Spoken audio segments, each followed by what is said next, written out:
Okay, now that you've seen how to get the linear regression and the line of best fit using the classroom calculator on the YouTube video that I had to find because I don't have a way to show you here at the house because I don't have the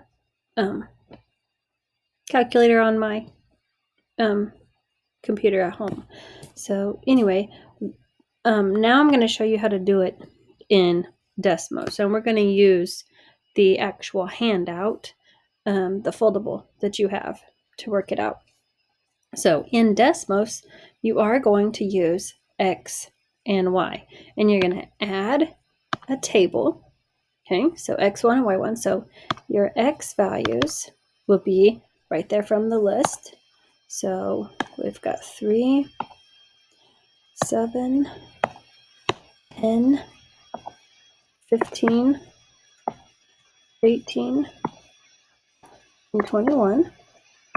Okay. Then I'm going to go over to the Y values and I'm going to type them in. So 17. Yep. The keyboard I'm missing. So 17. 46.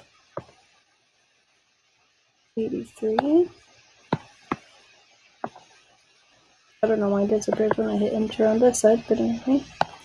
103. 117. And 201.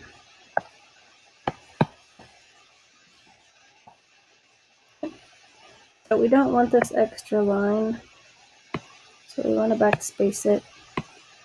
Okay.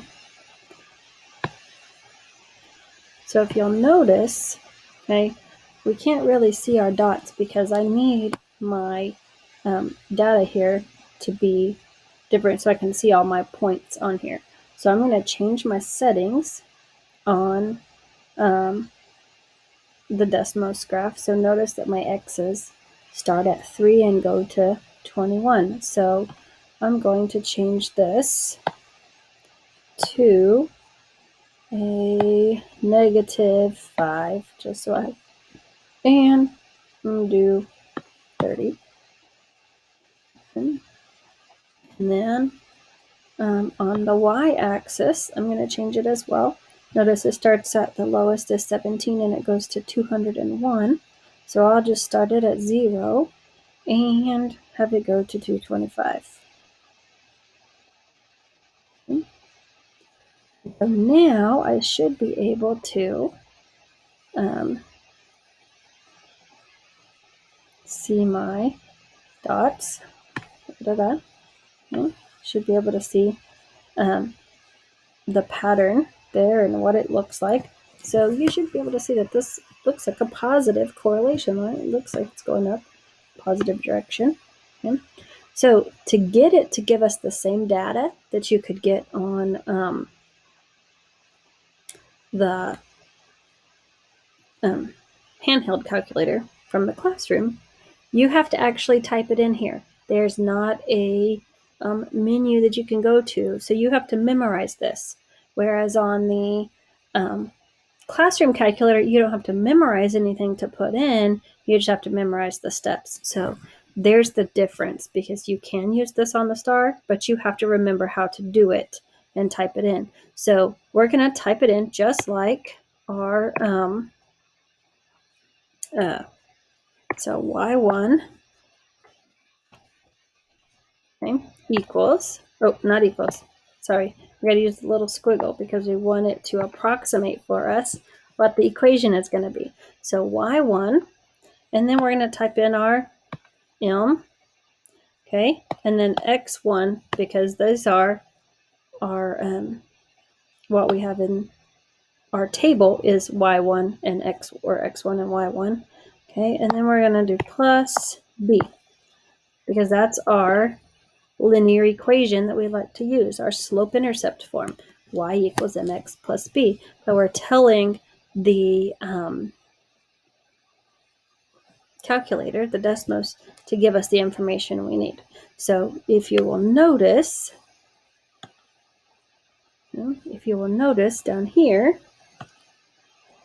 okay, here, okay, is the slope. Okay, here's the y-intercept. So if I needed to write the equation for this line, I would say y equals 8.85x, okay, because that's my slope.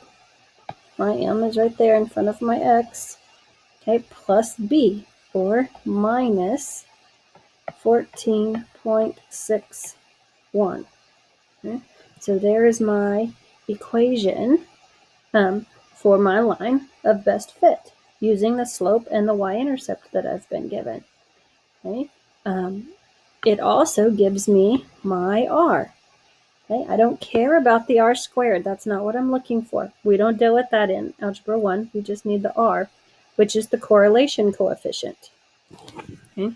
And so this, which we're going to talk about today and everything, but this tells me that it has a 95% correlation. Okay? So think of it just like you do grades and whatever. That decimal translates to 95%. This is a strong, okay, correlation. Strong positive, to be specific. Okay? So this is how you would do it on Desmos and get Desmos to give you the same thing. You just have to remember to type this in to give it to get it to do it for you.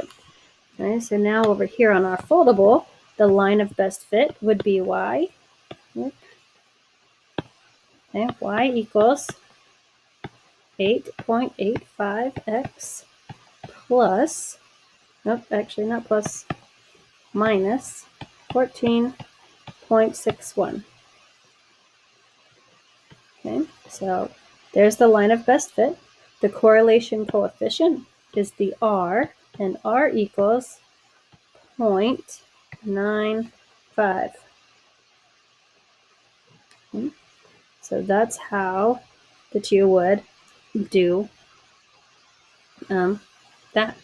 So now we're going to write our steps here for what we're going to do for the Desmos calculator.